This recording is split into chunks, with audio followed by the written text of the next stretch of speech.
Hello everyone. आज की इस वीडियो में हम लोग क्लास 12 इंग्लिश का most important central idea my Mother at 66 उसके बारे में बात करेंगे।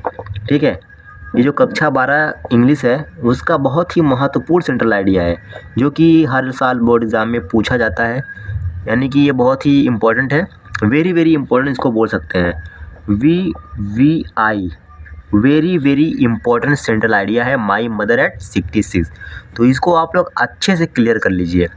इस वीडियो में हम लोग बहुत ही सिंपल तरीके से हर एक पॉइंट को समझेंगे। तो अगर आप लोग पहली बार चैनल पर आए हैं, चैनल को सब्सक्राइब करें और वीडियो अगर अच्छी लगेगी तो वीडियो को लाइक ज़रूर करिएगा। तो चलिए वीडियो को शुरू करते हैं। The poem My Mother at 66 was written by Kamala Das, यानी ये जो कविता है माई मदर एट 66 ये रिटन है, ये लिखी गई है कमला दास के द्वारा, यानी कमला दास के द्वारा माई मदर एट 66 कविता लिखी गई है। ठीक है, तो माई मदर एट 66 की जो कविता है वो कमला दास के द्वारा लिखी गई है। द सेंट्रल आइडिया और थीम, थीम का मतलब क्या होता है? विषय। थीम मतलब होता है विषय। ठीक है, उसके बाद थीम ऑफ दिस पोएम मतलब जो कविता का जो विषय है, ये जो माई मदर एट 66 जो कविता है उसका विषय क्या है? तो उसका विषय है एजिंग। एजिंग का मतलब होता है बढ़ती हुई उम्र, बढ़ती हुई उम्र। And the fear to loss her mother, fear to loss का हर मदर का मतलब होता है अपनी माँ को खोने का डर। यानी ये जो कविता है माई मदर एट 66 इसका जो विषय है वो है एजिंग यानी बढ़ती हुई उम्र, और fear to loss her mother अपनी माँ को खोने का डर, ये इस कविता का विषय है। ठीक है, उसके बाद हम लोग आगे बढ़ते हैं कि when they were going towards Cochin airport. Towards का मतलब होता है की तरफ या की ओर। टुवर्ड्स का मतलब होता है की तरफ या की ओर। कि व्हेन दे मतलब हो गया कमला दास और उनकी माँ।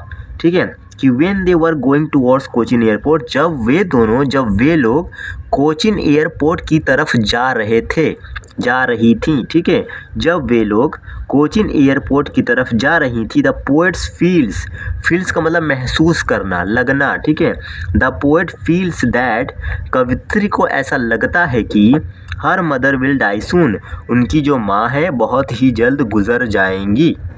ठीक है, the poets feels that her mother will die soon, यानी कवित्री को ऐसा लगता है कि उनकी माँ जो है वो बहुत ही जल्द गुजर जाएंगी। ठीक है, to divert her mind the poet's stares looking outside the car's window. To divert का मतलब होता है कि अपना जो माइंड है, अपना जो मतलब दिमाग है वो एक जगह मतलब कि अपना ध्यान हटा देना, किसी एक चीज़ से दूसरे चीज़ की तरफ अपना ध्यान कर लेना। ठीक है, तो उसको बोलते हैं मतलब कि मन बहलाना भी बोल सकते हैं कि टू डाइवर्ट हर माइंड, अपने माइंड को दूसरी तरफ करना भी, कि to divert her mind the poet stares looking outside the car's window.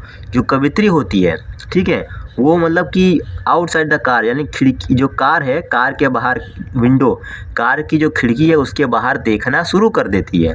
ठीक है, the poet stares looking outside the car's window, जो कवित्री होती है वो खिड़की के बाहर यानी जो कार की खिड़की है उसके बाहर देखना शुरू कर देती हैं। ठीक है, उसके बाद आगे बढ़ते हैं हम लोग।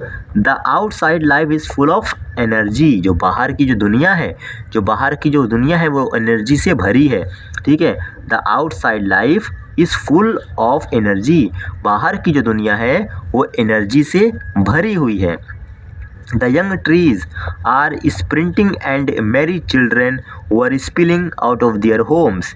ठीक है, the young trees were sprinting का मतलब होता है दौड़ना, भागना। ठीक है, तो the young trees were sprinting यानी जो पेड़ हैं वो भाग रहे हैं, and merry children were spilling का मतलब होता है जाना, ये आउट ऑफ देयर होम मतलब निकलना, अपने घर से निकल रहे हैं।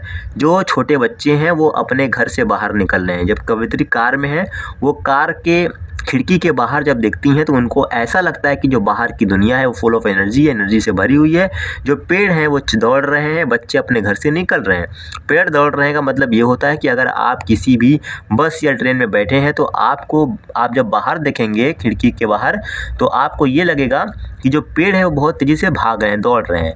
जबकि ट्रेन और बस चलती है तब ऐसा महसूस होता है। तो बस वही बात यहाँ पर कवित्री कह रही है। ठीक है, अब बढ़ते हैं हम लोग आगे। उसके बाद कहाँ तक पहुँचते हम लोग कि at the airport at the airport पर the poet compares her mother with winter's moon. जो कवित्री होती हैं वो कंपेयर करती हैं, कंपेयर का मतलब तुलना करती हैं, हर mother with winter's moon. Winters moon का मतलब होता है सर्दियों का चांद। यानी जो कवित्री होती हैं वो अपनी माँ को सर्दियों के चांद से कंपेयर करती हैं, यानी तुलना करती हैं कि हर हेल्थ वाज पुअर, यानी जो उनकी सेहत थी, जो कवित्री की जो माँ है उनकी सेहत बहुत ही ख़राब थी कि her health was poor. The poet says goodbye to her mother with a smile, यानी जो कवित्री होती हैं वो अपनी माँ को गुड बाय करती हैं एक मुस्कान के साथ। हर mother with a smile on her face, अपने फेस पर मुस्कुराहट के साथ। हाइडिंग हर फियर, और अपने डर को छुपाती हैं, हाइडिंग हर फियर। तो ये था माई मदर एट 66 का सेंट्रल आइडिया, जो मैंने बहुत ही सिंपल तरीके से आप लोग को समझा दिया है। तो इसको आप लोग अच्छे से तैयार कर लीजिएगा। 20 फरवरी 2026 को आप लोग का एग्ज़ाम है, जिसमें ये वीडियो आपको बहुत काम आने वाली है। तो इस वीडियो में बस इतना ही। वीडियो अच्छी लगे तो वीडियो को लाइक करें और चैनल को सब्सक्राइब करें।